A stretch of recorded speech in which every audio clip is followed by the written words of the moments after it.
بسم الله الرحمن الرحیم. نن زموږ د قرآن پاک د ترجمې سبق نمبر 8 دی. د سورة البقره آیت نمبر 3 نه تر آیت نمبر 5 پورې وه. نن موږ ترجمه هم کوو، لفظي ترجمه به کوو، ورسره به مختصر تفسیر کوو. سوره بقره مدني سورت دی. نن به موږ په اول به لږ تلاوت وکړو د دې، او بیا به انشاءالله د دې موږ لفظي ترجمه او ورسره به مختصر تفسیر کوو. جی نو اول مونږ تلاوت کو. اعوذ بالله من الشیطان الرجیم بسم الله الرحمن الرحیم الذين يؤمنون بالغيب ويقيمون الصلاة ومما رزقناهم ينفقون والذين يؤمنون بما أنزل إليك وما أنزل من قبلك وبالآخرة هم يوقنون أولئك على هدى من ربهم وأولئك هم المفلحون صدق الله العظيم. اوس دا 15 آیاتونه دي. په دې 15 آیاتونو کې د کم دینه مخکې آیاتو کنه ذالک الکتاب لا ریب فیه هدى للمتقین، هغه متقیان چې کم خلک یاد کړي دي، نو د هغه متقیانو صفات په دې آیاتونو کې نن بیانې. 15 صفات دي، 15 صفات. نو هغې کې اول مونږ ترجمه کوو. الذین معنا ده هغه خلک کم چې هغه خلک چې کم هغه متقیان خلک دي هغه یادوي. هغه متقیان داسې خلک دي چې یؤمنون هغوی ایمان روړي، هغې تصدیق کوي ایمان روړي بالغیب په غیب باندې. نو آمن یؤمنو ایمانا معنا ده یو څیز د یو څیز تصدیق کول، یو څیز د یعنی پیغمبر چې کوم خبر د الله جل جلاله د طرف نه راوړی دی په هغې ایمان هم راوړل، یعنی هغه د زړه نه منل، د هغې اقرار په ژبه باندې کول او د هغې تصدیق هم کول. ټیک شو جی. نو دا درې واړه خبر دی ته ایمان وای. نو الذین هغه خلک کم چې یعنی دا متقیان هغه خلک دي کم چې یؤمنون دا د فعل مضارع د جمع مذکر غایب صیغه ده. په دې کې دا واو ضمیر مرفوع متصل هم راځي، خو آسان به درته زه دا ووایم چې یؤمنونه کې هم ضمیر دی هماغه متقیانو طرف ته راجع دی چې دا متقیان هغه خلک دي چې دغه متقیان ایمان راوړي بالغیب په غیب باندې، یعنی د غیب په خبرو باندې. اوس غیب څه ته وایي وګورئ. اوس دا الذین یؤمنون بالغیب دا یو صفت شو، دا دې ځای نه واخله، دا صفت اول شو، یعنی دا اول صفت شو د متقیانو چې متقیانو کې یو صفت دا دی چې الذین یؤمنون بالغیب. الذین هغه خلک هغه متقیان داسې خلک دي کم چې یؤمنون ایمان روړي، کم چې هغه خلک دي چې ایمان روړي بالغیب په غیب باندې. غیب څه ته وایي؟ غیب دا مصدر دی، د دې معنی د پټ، لفظي معنی د پټ پوشیده، ٹھیک شو، یعنی بیلیدلو سیز. او اصطلاحي معنا ده هغه امور غایبه، هغه غایب، هغه امور، هغه سیزونه چې هغه غایب دي. نو اول پکې الله جل جلاله دی، د الله جل جلاله ذات عالی چې هغه مونږ لیدلی نه دی خو مونږ په ایمان راوړی دی. ٹھیک شو جی. اوس د الله جل جلاله فرشتي دي مونږ لیدلی نه دي خو زمونږ په ایمان دی. د الله جل جلاله پیغمبران مونږ لیدلی نه دي خو زمونږ په ایمان دی. د الله جل جلاله ټول آسماني کتابونه مونږ لیدلی نه د بغیر د قرآن پاک نه یو هم نه دی لیدلی، زمونږ په هغې باندې ایمان دی. او د قرآن پاک باندې هم زمونږ ایمان دی چې دا د الله جل جلاله کلام دی، زمونږ په مخامخ نازل شوی نه دی خو مونږ په دې ایمان دی چې دا د الله جل جلاله کتاب دی، دا د الله جل جلاله کلام دی، کلام د الله پاک خبرې دي. آخرت مونږ لیدلی نه دی خو زمونږ په ایمان دی. او دغه شان حشر مونږ لیدلی نه دی زمونږ په ایمان دی. پورې سورات مونږ لیدلی نه دی، مونږ په غیب باندې ایمان په دې راوړی دی. ښه جي. دغه شانتې جنت هم لیدلی نه دی، دوزخ هم لیدلی نه دی، د الله جل جلاله انعامات هم لیدلی نه دي، یعنی جنت کې چې کوم نعمتونه ورکوي جزا چې ورته وایي، او د الله پاک سزاګانې هم لیدلی نه دي، خو په دې باندې ایمان دی. نو د متقیانو په دې باندې ایمان دی. نو د متقیانو اول صفت بیان کړو چې د متقیان هغه خلک دي یؤمنون بالغیب چې په غیب باندې ایمان راوړي. ٹھیک شو جی. نو یؤمنون چې هغوی ایمان راوړي بالغیب په غیب باندې، نو په غیب سیزونو باندې بغیر لیدلو سیزونو باندې ایمان راوړي. دویم صفت د متقیانو، دویم صفت دار دې ځای نه دې ځای پورې دا دویم صفت شو. ویقیمون او هغوی قایموي. د واو معنی ده او، یقیمون معنی ده هغوی قایموي. قام یقیم معنی ده قایمول، ادا کول، قایمول. نو یقیمون معنی ده قایمي، یعنی ادا کوي، مکمل ادا کوي. نو یقیمون چې دی دا د جمع مذکر غایب صیغه دی، په دې کې هم ضمیر دی او هغه متقیانو ته راجع دی چې هغه متقیان داسې خلک دي یقیمون چې هغوی قایمي الصلاة منځ. ٹھیک شو. یصلون الصلاة نه دی ویلی، یصلون الصلاة او یقیمون الصلاة کې د ځمکې او د اسمان فرق دی. یصلون الصلاة معنی د هغه منځ وکړو، هغه منځ وکړو، او یقیمون الصلاة کې معنی د هغه منځ قایم کو. نو یقیمون معنی د هغوی قایمي منځ، الصلاة منځ، هغوی منځ قایمي. قایمول څه ته وایي؟ قایمول مطلب دا دی چې د منځ پورا فرایض، واجبات، سنن او د منځ پورا آداب، منځ پورا طریقې سره او ظاهری او باطنی آداب سره او د منځ پورا حقوق ادا کی او جمع سره وکي او داسې ورته صحیح کړی وي او پورا خشوع او خضوع سره منځ وکي، نو دې ته د منځ قایمول وایي. یو منځ ادا کولی، یو منځ کول، یو منځ قایمول وي. نو منځ کول داسې دی چې بس د قرغه په شانتې ټونګي مونګي وخه ځان ته اخلاص کړي، هغې ته منځ وایي. هغه منځ کول دي. او یو منځ قایمول دي، قایمول چې پورا فرایض هم درته د منځ یاد وي، واجبات هم درته یاد وي، سنن هم درته یاد وي، او مستحبات هم درته یاد وي، او ورسره د منځ مکروهات هم درته یاد وي چې کوم څیزونو سره منځ مکروه کېږي. او دغه شانتې د منځ پورا آداب، د منځ پورا طریقه چې دا ستا ایزده وي، او د منځ پورا غور و فکر سره د الفاظو تصحیح، یعنی چې الفاظ دې صحیح وي، یعنی سبحانک اللهم وبحمدک چې تلفظ دې صحیح وي. نو دغه ته منځ قایمول وایي. نو الله دې مونږ منځ قایمول والا جوړ کړي. ٹھیک شو جی. نو ویقیمون الصلاة د متقیانو دا دویم صفت دی، چې اول صفت دا دی چې د غیب په امورو باندې ایمان راوړي. دویم دا دی چې هغې منځ قایمي. ویقیمون الصلاة، ویقیمون او هغوی قایمي، یعنی هغه متقیان قایمي الصلاة منځ. ٹھیک شو جی. ومما رزقناهم ينفقون دا دریم صفت شو، دا د متقیانو دریم صفت شو چې متقیان هغه خلک دي چې هغوی له الله پاک کم رزق ورکړی، کم مال دولت یې ورکړی، کم صلاحیت الله ورکړی، کم عقل الله ورکړی، کم علم الله ورکړی دی، کم هنر الله ورکړی دی، هغې د نورو باندې خرچ کوي، هغه نورو ته هم ښایي، نورو له ورکوي. ٹھیک شو جی. نو ومما چې دی که نه، دا ومما دا اصل کې دی، دا ومما چې دی دا اصل کې دی من ما. نو مونږ ویلي چې کله نون ساکن وي او مخکې ته حروف یرملون نه یو حرف راشي، نو دا نون مونږ په هغه حرف یرملون کې چې کوم حرف وي هغې کې مدغم کو. نو دا من چې دی که نه، د ده نه پس دا میم راغلی دی، د دې نون نه پس میم راغلی دی. نو اوس به دا نون چې دی دا به مونږ په دې میم کې مدغم کو، یعنې کې به غایب کو، او دا میم به مشدد کو. نو دا به بیا مونږ وایو مما. من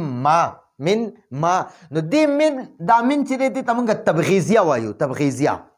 ٹھیک شو. دا من تبغیزیه دی، تبغیضه دا دی، تبغیضه. تبغیزیه څه ته وایي؟ د دې معنی ده بعضې، ټول نه، بعضې. چې الله کم رزق ورکړی دی که نه، د هغې نه څه حصه بعضې یا څه حصه،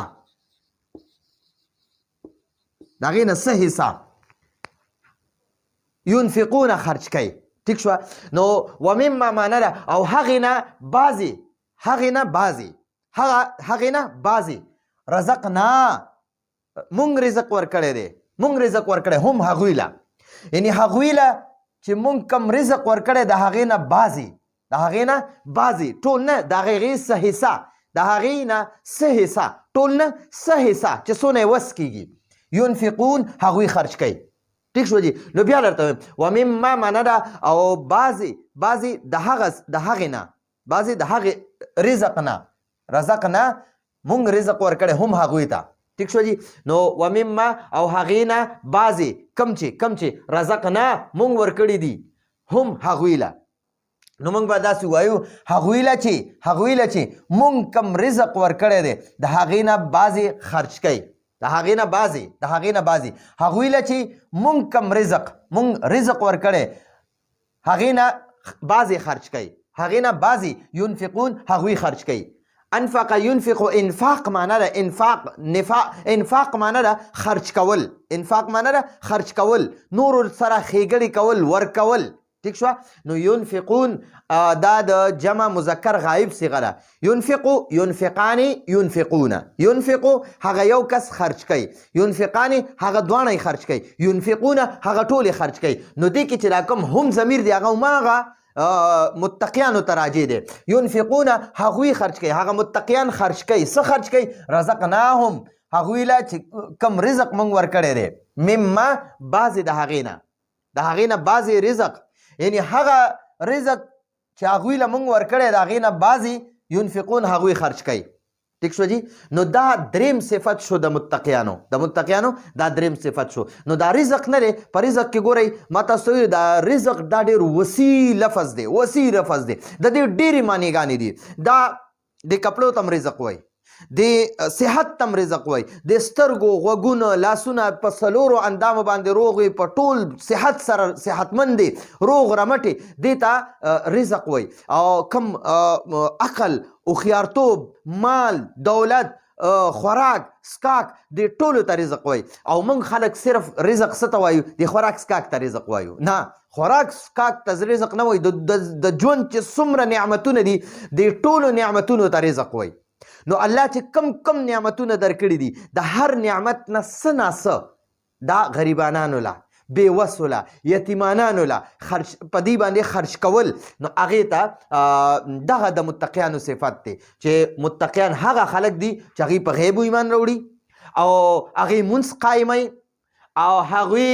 له چې کم رزق مونږ ورکړی د هغې نه څه حصه خرج کوي، د هغې نه څه حصه خرج کوي. او والذین او هغه خلق کم چې، یعنی دا متقیان هغه خلق دي کم چې یؤمنون ایمان راوړي بما په هغه کتاب یعنی په قرآن مجید چې انزل نازل کړی شوی دی. دا انزل دا د مجهول صيغه ده، د دې معنا ده نازل کړی شوی دی، راکوز کړی شوی دی، اردو کې اتاری گئی ہے، راکوز کړی شوی دی، رالیږلی شوی دی. بما په هغه کتاب یعنی په هغه قرآن مجید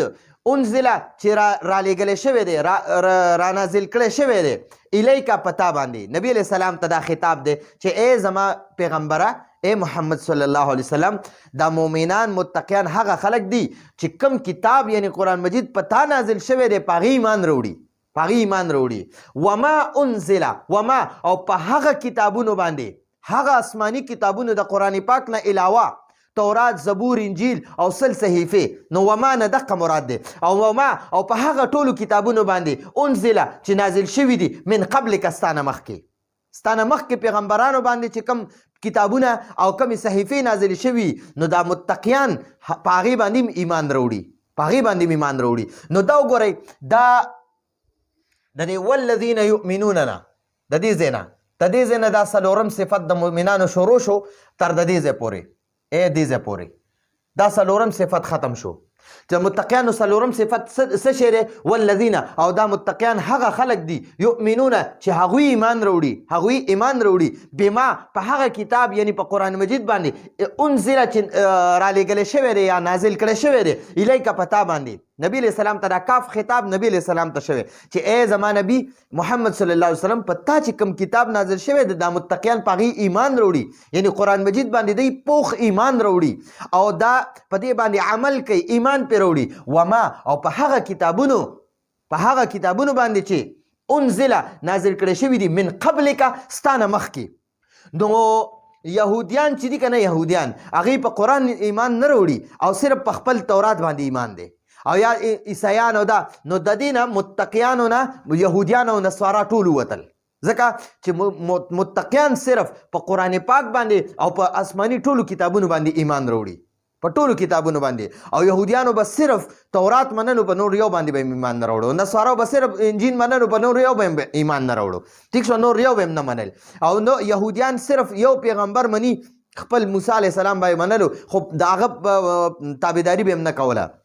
نور یو پیغمبر هم نه مني دغه شان نصارو به صرف عیسی علیه السلام منلو او بعض وخت کې به د عیسی علیه السلام ته بعض نصارو به پکې د الله زوی وي نعوذ بالله شرک په هم که الله پاک سره به شرک هم کولو او خو هغوی به بل پیغمبر بیا نه منلو نو دلته کې د متقیانو نه یهودیان او نصارا هم ووتل او ورسره قادیانیان هم ووتل چې را کم قادیانان دي نن سبا زمانه کې نو ګورئ الله پاک نبی علیہ السلام ته وفرمایل کنه والذین یؤمنون بما انزل الیک والذین او دا متقیان هغه خلک دي یؤمنون چې دی ایمان وروړي بما په هغه کتاب یعنی قرآن مجید باندې انزل چې نازل کړی شوی دی الیک پتا باندې نبی علیہ السلام ته الیک معنا پتا باندې نبی علیہ السلام ته فرمایي چې پس تاسو باندې چې کوم کتاب نازل شوی قرآن مجید دا متقیان په هغې باندې ایمان راوړي وما انزل وما او په هغه کتابونو باندې چې انزل نازل کړي شوي دي رالیږلي شوي دي من قبلک ستانه مخکې پیغمبرانو باندې من بعد کې نه دی ویلی ٹھیک شو که د نبی علیہ السلام نه پس د بل پیغمبر یا بل کتاب را لېږلی کېدو که نه نو هغې نه به بیا ویلي وې وما انزل من قبلک ومن بعدک خو دلته من بعدک نشته نو دې نه معلومه شوه چې د قرآن پاک نه پس دنیا ته بل یو کتاب هم نه راځي او قادیاني چې و که نه میرزا غلام محمد قادیاني هغه وی چې په ما باندې کتاب نازل شوی دی او د هغه کتاب څه عجیبه غونته کې نوم دی وی زما هغه کتاب په ما باندې د اسمان نه نازل شوی دی ټیک شو جی بل هغه وی د غلام محمد قادیاني به وی که نه چې میرزا غلام محمد قادیاني چې په ما باندې کومه فرشته راځي که نه کومه فرشته نو د هغې ټیچي نوم دی چې ټیچي فرشته ماله دا کتاب راوړی دی د الله پاک د طرف نه نعوذ بالله د پیغمبرۍ دعوه کړې وه میرزا غلام محمد قادیاني بیا خدای پاک مردار کړی په باتروم کې و او ډېر ذلیل شکل یو مردار او پلیت شکل یو په هندوستان کې قادیان یو علاقه د په هغې کې دا پیدا شوی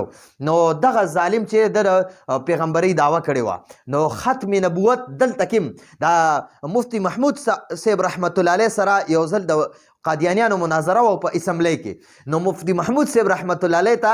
دغه قادیانیان وی چې یاره زمونږ دا کتاب برحق دی ته مونږ ته دلیل وښایه نو یو خو دلیل په قرآن پاک کې په 22 سپاره کې شته دی سوره احزاب کې تقریبا سوره احزاب کې دی وخاتم النبیین ٹھیک شو جی ما کان محمد ابا احد من رجالکم ولکن رسول الله وخاتم النبیین دلته کې ښکاره شته خو مفتی محمود صاحب رحمت الله علیه دومره لوی مفتی او دومره لوی علم والا سړی هغه ورته فورا ووي په اسمبلی کې ورته ووي چې زه به تاسو ته د قرآن پاک د سورې بقرې د اولې صفحې نه او په درېم آیات کې زه تاسو ته ثابتوم یعنی څلورم آیات کې چې الله پاک پیغمبرانو دروازم په محمد صلی الله علیه وسلم باندې بنده کړې ده او د قرآن پاک نه پس بل یو کتاب هم الله پاک دنیا ته نه رالیږي نو هغوی وی چې دا څنګه نو مفتی محمود صاحب رحمت الله علیه ورته وفرمایل والذین یؤمنون بما انزل الیک چې د مؤمنان متقیان هغه خلک دي چې دی په هغه کتاب چې ای محمد صلی الله علیه وسلم پتا باندې کم نازل شوی دی په هغې ایمان راوړي وما انزل من قبلک او ستانه مخکې چې کم کتابونه نازل شوي په هغې باندې ایمان راوړي او من بعد کې دلته نه دی ویلی چې ستانه وروسته به کم په میرزا غلام محمد قادیاني باندې کم کتاب نازلیږي نو هغه باندې به ایمان راوړي نو دغه پکې بیا نه دی ویلی نو دلته کې وایي وما انزل او په هغه کتابونو باندې من قبل که چې ستانه مخکې نازل شوي دي یعنی ستانه مخکې انزل معنا چې نازل کړی شوي دي من قبل که ستانه مخکې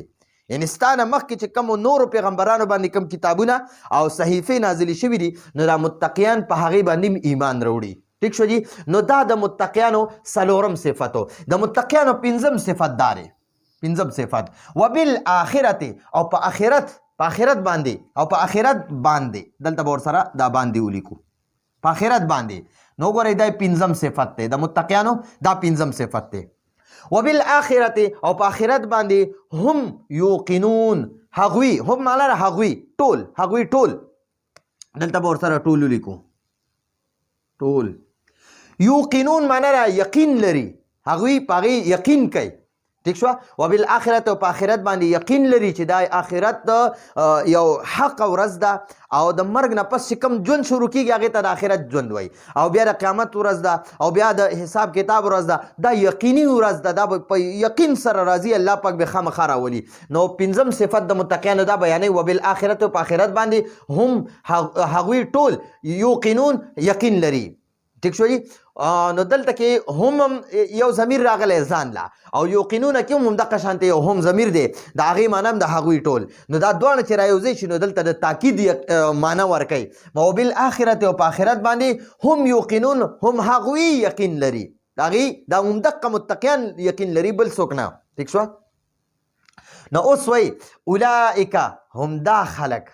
اولئک دا د جمع د لرې دپاره استعمالیږي جمع اسم اشاره ده د جمع اسم اشاره ده جمع اسم اشاره او دا د لرې دپاره استعمالیږي د ډیرو کسانو دپاره ټیک شوه یو کس دپاره ذالکه دوو دپاره ځانکه او د ډیرو دپاره اولئک استعمالیږي نو دا د مذکر او مؤنث دواړو چې لرې وي د هغې دپاره دا استعمالیږي اولئک ټیک شوه تلکه د یوې مؤنثې دپاره استعمالیږي تانکه د دوو مؤنثو دپاره استعمالیږي اولئک د ډیرو مؤنثو دپاره هم استعمالیږي نو دا دلته کې تر متقیان که ښځې دي او که سړي دي هغې ته مراد دی اولئک الموصوفون بتلک الصفات الخمسه اولئک الموصوفون بتلک الصفات الخمسه دا هغه پنځو صفاتو والا دا هغه پنځو صفاتو والا خلک علی هدن دوی په هدایت باندې دي من ربهم د خپل رب د طرف نه اولئک هم دا خلک دا پنځو صفاتو والا خلک چې را کوم پنځه صفات دي یؤمنون بالغیب یقیمون الصلاة مما رزقناهم ينفقون والذين يؤمنون بما انزل اليك وما انزل من قبلك وبالاخره هم يوقنون دا پنځو صفات والا متقیان چې دي نو علی هدن دی په هدایت باندې دي من ربهم د خپل رب د طرف نه من ربهم د خپل رب د طرف نه ټیک شو جی نو دا وګورئ دلته که تاسو وایئ چېرې د هم معنا خو دی هغه ټول نو دلته کې ته ولې د دې هم معنا خپل کې نو یاد وساتئ دا هم ضمیر نه دی هم یا هم د دې ټولو معنا ده هغه ټول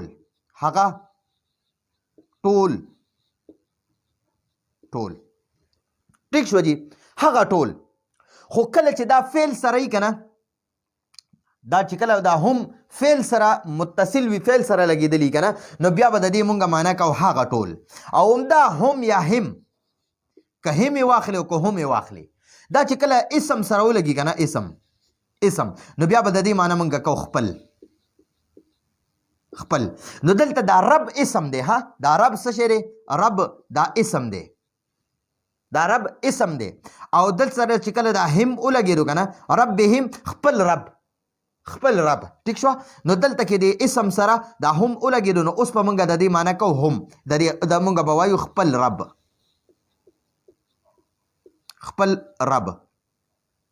اوس به مونږ وایو داسې به نه وایو چې د هغې ټولو رب نه خپل رب ټیک شوه او چې کله دا فعل سره لګېدلی وي که نه فعل سره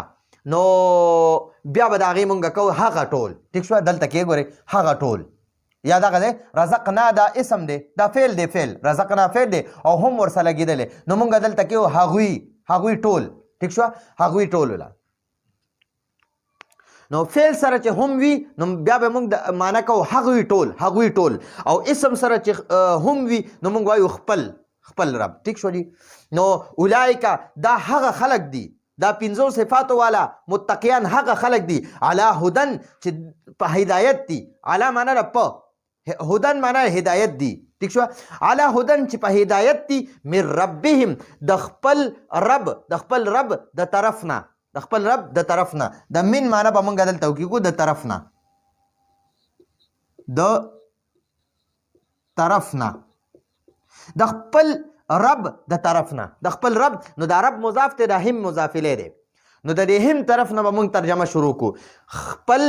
رب طرف نه د من معنی به مونږ وکړو نه نو یا به داسې معنی وکړو طرف نه د خپل رب د طرف نه په هدایت باندې دي دا متقیان د خپل رب د طرف نه په هدایت باندې دي و اولئک او هم دا متقیان هم المفلحون هم کامیاب خلق دي ٹھیک شو دي نو ګورئ بعض مفسرین د دې معنی کوي اولئک علی هدى من ربهم فی الدنیا اولئک علی هدى من ربهم فی الدنیا دا متقیان خلق دا پنځو صفاتو والا خلق علی هدى په هدایت باندې دي من ربهم د خپل رب د طرف نه په دنیا کې دی په دنیا کې په سمه لار روان دي دا پنځو صفاتو والا چې چا کې دا پنځه صفات دي کوم متقیانو کې نو دا د خپل رب د طرف نه په سمه لار روان دي په هدایت یافته لار باندې روان دي د الله په خوښترین لار باندې روان دي په دنیا کې و اولئک هم المفلحون فی الاخره دغه پنځو صفاتو والا چې په دنیا کې په سمه لار روانو دغه پنځو صفاتو والا خلق به په دنیا کې مکمل کامیاب وي ٹھیک شو جی المفلحون نو د دې ډیر زیات ښکلې معنی ده او ډیره وسیع معنی ده المفلحون معنی ده چې دنیا او آخرت کامیابیانې د دنیا او د آخرت کامیابی دي دغه متقیانو دپاره دي ټیک شو جی نو دا زمونږ د نن ورځې درسو پنځم آیات پورې مونږه دریم څلورم او پنځم د دې آیات مونږ ترجمې مو کړې مختصر لفظي ترجمه او مختصر تفسیر مو ورسره وکړو نو یو ځل به ترجمه بیا ووایو الذین هغه متقیان خلک کم چې یؤمنون هغوی ایمان راوړي بالغیب په غیب باندې د غیب تفسیر مې راته مختصر وکړو ویقیمون او هغوی قایمي یعنی دغه متقیان قایمي الصلاة منځ او قایمول مې راته وښوده چې خپل پوره خشوع خضوع سره او د منځ فرایض واجبات مستحبات او سنتو سره او د منځ په وخت باندې یعنی په خپل وخت باندې او قبلې طرف ته او پوره آدابو سره او جمع سره خشوع خضوع سره منځ قایمي ومما او بعض او ځنی یا بعضې د هغه رزقناهم چې مونږه رزق ورکړی دی ينفقون هغوی خرج کوي والذین د دې و معنی ده او الذین معنی هغه خلک کم چې هغه متقیان خلک کم چې یؤمنون ایمان راوړي هغوی ایمان راوړي بما په هغه کتاب یعنی قرآن پاک باندې انزله چې نازل کړی شوی دی رالیږلی شوی دی الیکه پتا باندې وما او په هغه کتابونو باندې انزله چې نازل کړی شوي دي رالیږلی شوي دي من قبلک ستانه مخکې یعنی تورات زبور انجیل او سل صحیفې نو د دې دویم ومانه مراد هماغه تورات زبور انجیل او سل صحیفې دي او د دې اول د بات چې ورسره ده د دې معنی مراد قرآن پاک دی وبالآخرت او په آخرت باندې هم یوقنون هغوی ټول یوقنون یقین کوي چې دا آخرت ورځ دا حقیقي ورځ ده یقین پې کوي چې دا آخرت ورځ یقیني ورځ ده اولئک هم دا خلک یعنی دا پنځو صفاتو والا متقیان خلک علی معنی ده په هدن هدایت دي دی په هدایت دي یعنی په سمه لار دي هدایت معنی ده سمه لار نیغه لار د الله د طرف نه سمه لار ٹھیک شو من ربهم من معنی د طرف نه او ربهم د خپل رب د طرف نه من ربهم معنی به مونږ کوو د خپل رب د طرف نه من ربهم د خپل رب د طرف نه و اولئک او هم دا پنځو صفاتو والا متقیان خلک هم المفلحون هم دوی کامیاب دي هم المفلحون هم معنی ما وکړه هغوی ټول المفلحون معنی کامیاب دي هم هغوی ټول کامیاب خلق دي دا پنځو صفاتو والا د الله د طرف نه په سمه لاره باندې دي او دا پنځو صفاتو والا په آخرت کې کامیاب دي نو بعض مفسرین وایي اولئک علی هدى من ربهم فی الدنیا دی د الله د طرف نه په دنیا کې په سمه لار باندې روان دي د خپل رب د طرف نه و اولئک هم المفلحون فی الاخره او همدا پنځو صفاتو والا متقیان خلک په آخرت کې پوره کامیاب دي المفلحون معنی پوره کامیاب ٹھیک شو جی نو دا زمونږه د سوره بقره دا 3 نمبر 4 نمبر 5 نمبر آیاتونو ترجمه مو او مختصر تفسیرونو راتلونکي درس پر اجازه غواړو هذا هو المرام والله اعلم بحقیقة الكلام